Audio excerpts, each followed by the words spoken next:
Hi friends, ಇವತ್ತು garlic bread ಹೇಗೆ ಮಾಡೋದು ಅಂತ ನೋಡೋಣ. ಅದಕ್ಕೆ ಬೇಕಾಗಿರೋ ಇಂಗ್ರೀಡಿಯೆಂಟ್ಸ್ ಇಲ್ಲಿದೆ.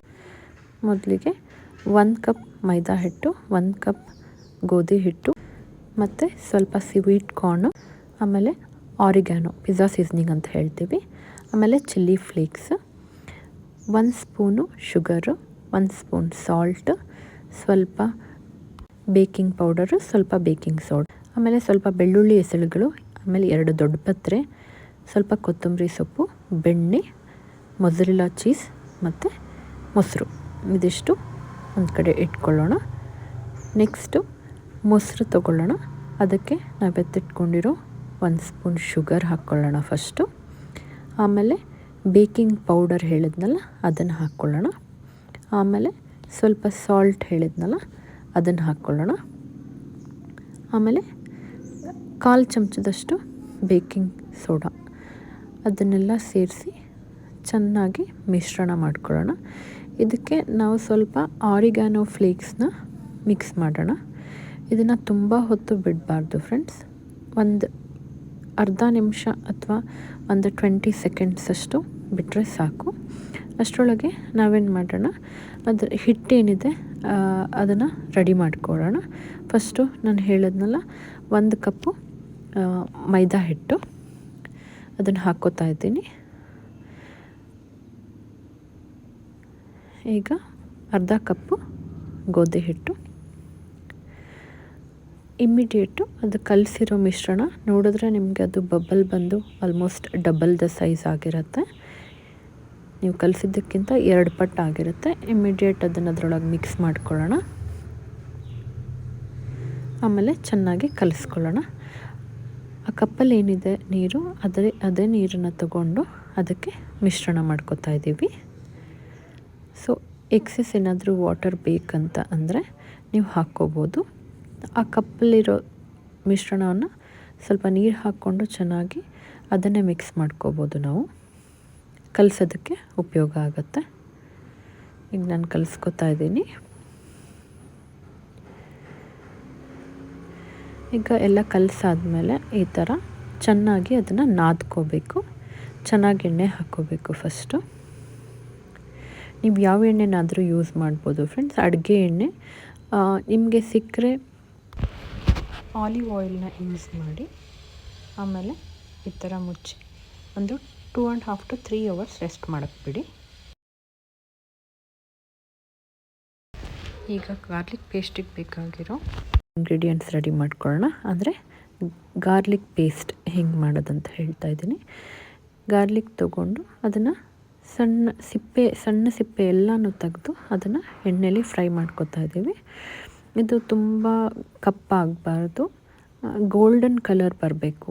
ಅಂದರೆ ತುಂಬ ಫ್ರೈ ಆದರೆ ಅದ್ರದ್ದು ಫ್ಲೇವರ್ ಹೋಗಿಬಿಡತ್ತೆ. ಹಾಗಾಗಿ ಗೋಲ್ಡನ್ ಕಲರ್ ಬರೋವರೆಗೂ ಹುರ್ಕೊಂಡು ಅದನ್ನು ಒಂದು ಕಡೆ ತೆಗೆದಿಟ್ಕೊಳ್ಳೋಣ. ಆಮೇಲೆ ಇನ್ನು ಉಳಿದಿದ್ದು ದೊಡ್ಡ ಪತ್ರೆ ಎಲೆ ಮತ್ತು ಕೊತ್ತಂಬರಿ ಸೊಪ್ಪು ಎರಡನ್ನೂ ತುಂಬ ಸಣ್ಣಗೆ ಹೆಚ್ಕೋಬೇಕು ನಾವು. ನಿಮ್ಮ ಹತ್ರ ದೊಡ್ಡ ಪತ್ರೆ ಇರಲಿಲ್ಲ ಅಂದರೆ ನೀವು ಇದನ್ನು ಸ್ಕಿಪ್ ಮಾಡ್ಬೋದು. ಬರೀ ಕೊತ್ತಂಬರಿ ಸೊಪ್ಪು ಹಾಕಿನೂ ನೀವು ಮಾಡ್ಬೋದು. ಅದರ ಟೇಸ್ಟೂ ತುಂಬ ಚೆನ್ನಾಗಿ ಬರುತ್ತೆ. ಈಗ ಇದನ್ನು ಎಲ್ಲ ನಾನು ಸಣ್ಣದಾಗಿ ಚಾಪ್ ಮಾಡ್ಕೋತಾ ಇದ್ದೀನಿ. ನೋಡಿ, ಈ ಥರ ತುಂಬ ಸಣ್ಣದಾಗಿ ಹೆಚ್ಕೋಬೇಕು. ಅದರದ್ದು ಫ್ಲೇವರು ತುಂಬ ಚೆನ್ನಾಗಿ ಬರುತ್ತೆ. ದೊಡ್ಡ ಪತ್ರೆ ಎಲೆ ಹೆಚ್ಕೊಂಡಾಯಿತು. ಈಗ ಕೊತ್ತಂಬರಿ ಸೊಪ್ಪು ಹೆಚ್ಕೋತಾ ಇದ್ದೀನಿ. ಎಷ್ಟು ಸಣ್ಣದಾಗತ್ತೆ ಅಷ್ಟು ಸಣ್ಣದಾಗಿ ಹೆಚ್ಕೊಳ್ಳೋಕ್ಕೆ ಪ್ರಯತ್ನ ಪಡಿ. ಯಾಕಂದರೆ ಅದರ ಫ್ಲೇವರ್ ತುಂಬ ಚೆನ್ನಾಗಿರುತ್ತೆ, ಅರೋಮಾ ಚೆನ್ನಾಗಿ ಬರುತ್ತೆ. ಈಗ ಇವೆರಡನ್ನೂ ಹೆಚ್ಕೊಂಡಾಯಿತು. ಇದನ್ನು ಒಂದು ಬೌಲ್ಗೆ ಹಾಕ್ಕೋತೀಣ.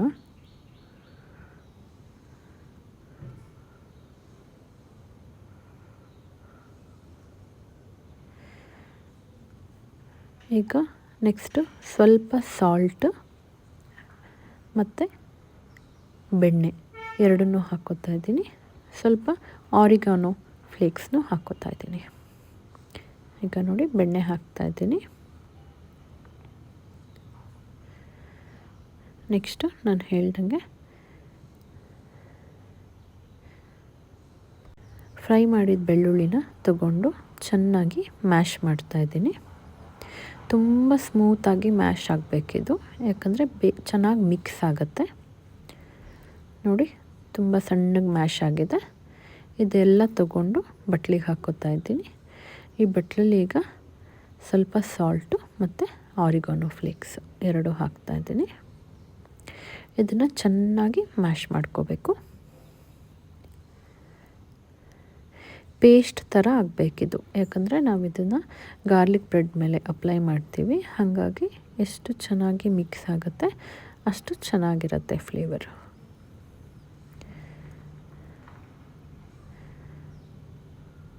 ಹೀಗೆ ಚೆನ್ನಾಗಿ ಮಿಕ್ಸ್ ಆಗಿದೆ. ನೆಕ್ಸ್ಟು ಈಗ ನಾವು 3 ಅವರ್ ರೆಸ್ಟ್ ಮಾಡೋಕ್ಕಿಟ್ಟಿದ್ವಲ್ಲ, ಆ ಹಿಟ್ಟನ್ನು ತೊಗೊಂಡಿದ್ದೀನಿ. ಅದರಲ್ಲಿ ಒಂದು ದೊಡ್ಡ ಚಪಾತಿ ಅಥವಾ ನಾವು ರೆಗ್ಯುಲರ್ ಮಾಡೋ ಚಪಾತಿಯಲ್ಲಿ 4 ಚಪಾತಿ ಆಗಬೇಕು ಅಷ್ಟು ದಪ್ಪ ಹಿಟ್ಟನ್ನು ತೊಗೊಂಡಿದ್ದೀನಿ. ತೊಗೊಂಡು ಚಪಾತಿ ಹದಕ್ಕೆ ಲಟ್ಟಿಸ್ಕೊತಾ ಇದ್ದೀನಿ. ಆದಷ್ಟು ದಪ್ಪನೇ ಇರಲಿ ಫ್ರೆಂಡ್ಸ್, ಯಾಕಂದರೆ ನಿಮಗೆ ಗೊತ್ತಿರೋ ಥರ ಗಾರ್ಲಿಕ್ ಬ್ರೆಡ್ ಸ್ವಲ್ಪ ದಪ್ಪನೇ ಇರುತ್ತೆ. ಆಮೇಲೆ ನಾವು ಅದರೊಳಗೆ ಸ್ಟಫ್ ಮಾಡಿದ್ದೆಲ್ಲ ಹೊರಗೆ ಬರಬಾರ್ದು ಅಂತ ಅಂದರೆ ಸ್ವಲ್ಪ ಥಿಕ್ನೆಸ್ ಇರಲೇಬೇಕಾಗತ್ತೆ. ನೋಡಿ ಈ ಥರ ತುಂಬ ಹಿಟ್ಟು ಹಾಕೋದು ಬೇಡ, ರೌಂಡಾಗಿ ಕಲಿಸ್ಕೊಳ್ಳೋದು, ರೌಂಡಾಗಿ ಚಪಾತಿ ಲಟ್ಟಿಸ್ಕೊಳ್ಳೋದು.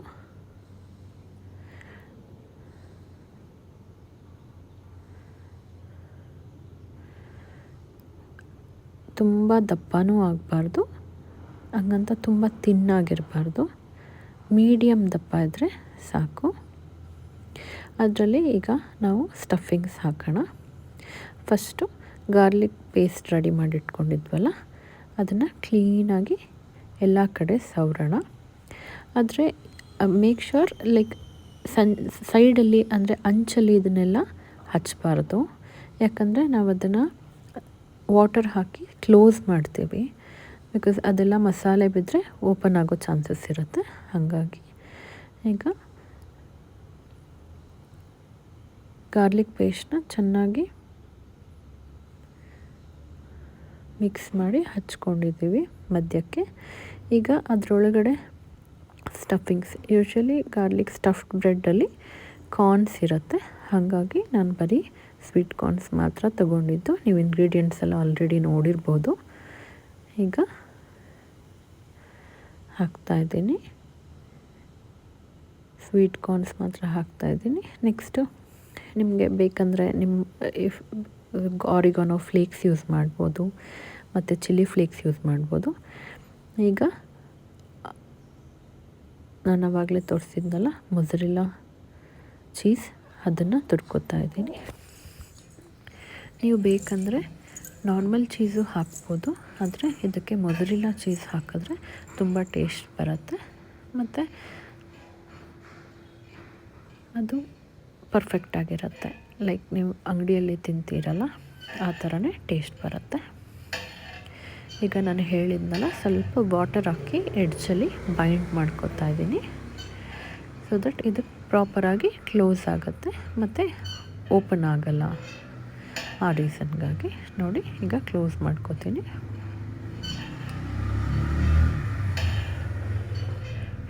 ಎಡ್ಜಸ್ಸು ಕ್ಲೀನಾಗಿ ಪ್ರೆಸ್ ಮಾಡಿ.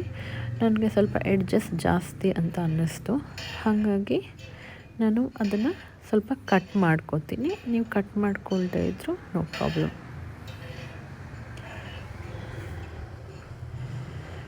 ನೋಡಿ ಈಗ ನಾನು ಕಟ್ ಮಾಡ್ತಾಯಿದ್ದೀನಿ ಎಡ್ಜಸ್ನ. ನೀವು ಮಾಡಿಲ್ಲ ಅದೇ ಥರ ಶೇಪ್ ಓಕೆ ಅಂದರೂ ಪ್ರಾಬ್ಲಮ್ ಇಲ್ಲ.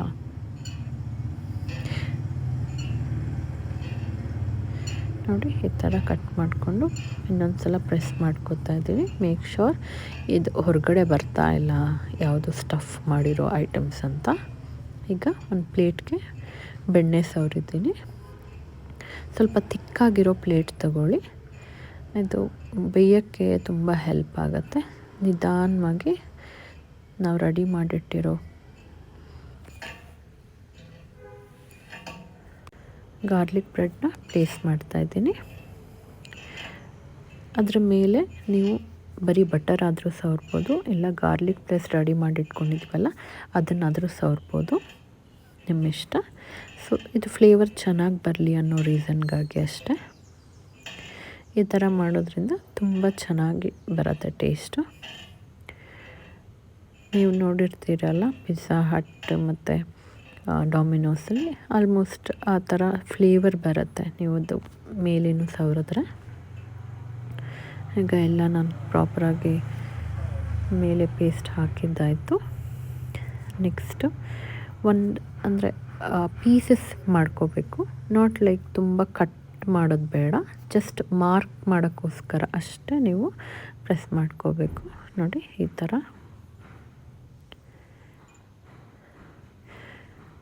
ಒಂದು 6-7 ಪೀಸ್ ಬರೋ ಥರ ಮಾಡಿಕೊಂಡ್ರೆ ಸಾಕು. ಇದನ್ನು ಕುಕ್ಕರಲ್ಲಿ ನಾನು ಪೌಡರ್ ಸಾಲ್ಟ್ ಯೂಸ್ ಮಾಡ್ತಾಯಿದ್ದೀನಿ. ಒಂದು ಸ್ಟ್ಯಾಂಡ್ ಇಟ್ಟು ಅದ್ರ ಮೇಲೆ ಈ ಥರ ತಟ್ಟೆ ನಾವು ರೆಡಿ ಮಾಡಿಟ್ವಲ್ಲ ಅದನ್ನು ಅದರೊಳಗಡೆ ಪ್ಲೇಸ್ ಮಾಡ್ಕೋತೀನಿ. ಈಗ ನೋಡಿ ಈ ಥರ ಎಡ್ಜಸ್ ಟಚ್ ಆಗದೆ ಇರೋ ಥರ ನೋಡ್ಕೊಳ್ಳಿ, ಇಲ್ಲಾಂದರೆ ಸ್ವಲ್ಪ ಸೀದು ಹೋಗ್ಬೋದು. ಈಗ ನೋಡಿ ಲಿಡ್ ಮುಚ್ಚಬೇಕು, ವಿತೌಟ್ ಗ್ಯಾಸ್ಕೆಟ್ ಮತ್ತು ವಿಷಲ್ ಮತ್ತು ಗ್ಯಾಸ್ಕೆಟ್ನ ಹಾಕದೆ ಮುಚ್ಚಬೇಕು. ನೋಡಿ ಈಗ 20 ನಿಮಿಷ ಆಯಿತು. ನೋಡಿ ಈ ಥರ ಗಾರ್ಲಿಕ್ ಬ್ರೆಡ್ ಬಂದಿದೆ. ನಾನು 2-3 ಥರ ಸೈಜಸ್ಸು ಮತ್ತು ಶೇಪಲ್ಲಿ ಮಾಡಿದ್ದೀನಿ. ಒಂದು ರೌಂಡ್ ಶೇಪ್, ಒಂದು ಮೂನ್ ಶೇಪ್ ನೋಡಿ ಕಟ್ ಮಾಡಿದ್ದೀನಿ, ತೋರಿಸ್ತಾ ಇದ್ದೀನಿ ನಿಮಗೆ. ನಿಜವಾಗ್ಲೂ ಟೇಸ್ಟ್ ತುಂಬ ಚೆನ್ನಾಗಿತ್ತು, ಮನೇಲಿ ಎಲ್ಲರೂ ಇಷ್ಟಪಟ್ಟರು. ನೀವು ಮನೇಲಿ ಟ್ರೈ ಮಾಡಿ. ನನ್ನ ಹತ್ರ ಕಟರ್ ಇತ್ತು, ಆ ಕಟರಿಂದ ನಾನು ಕಟ್ ಮಾಡ್ತಾಯಿದ್ದೀನಿ. ನೀವು ನೈಫಲ್ಲಿ ಸಹ ಕಟ್ ಮಾಡ್ಬೋದು. ನೋಡಿ ತುಂಬ ಸ್ಮೂತಾಗಿ ಬಂದಿದೆ, ಫೋರ್ಸ್ ಹಾಕೋ ಅಷ್ಟಿಲ್ಲ, ನೀವು ಸ್ಮೂತಾಗಿಯೇ ಕಟ್ ಮಾಡ್ಬೋದು. ನೋಡಿ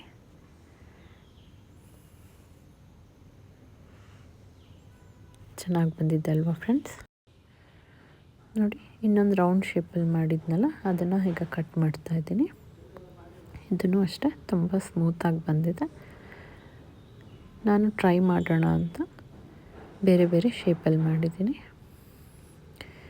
ಫ್ರೆಂಡ್ಸ್ ನೀವು ಈ ವೀಕೆಂಡ್ ಟ್ರೈ ಮಾಡಿ, ಹೇಗಿತ್ತು ಅಂತ ಕಮೆಂಟ್ ಬಾಕ್ಸಲ್ಲಿ ಮೆನ್ಷನ್ ಮಾಡೋದನ್ನು ಮರಿಬೇಡಿ. Thank you for watching. Please subscribe and like my channel.